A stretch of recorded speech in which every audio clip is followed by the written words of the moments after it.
Creating a link to presentation. To create a link to a presentation, choose the My Presentations in the left menu and find the presentation in the list.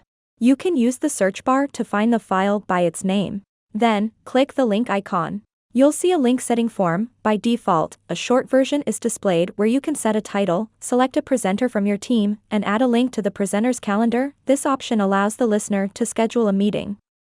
For more detailed settings, go to Personalization, Lead Form and Advanced Settings tabs. Lead Form settings allows you to specify what data the listener will need to provide to access the presentation, if such information is unknown, and you would like to receive it. You can request first name, last name, email, country, company name, and other fields. You can choose after which slide to show the lead form.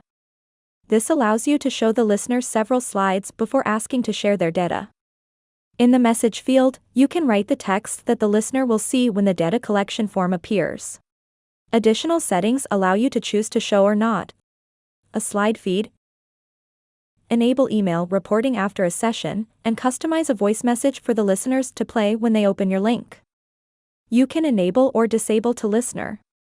Share slides. Ask questions online. Leave comments. Call presenter to communicate online. In the personalization settings, you can enter listener data and generate a welcome slide. We will review this in detail in one of the next lessons. Having set all the parameters, click the Create button at the end of the form. A link to the presentation will be created. Now you can send a link to your presentation to your contacts, or place a presentation iframe on a website.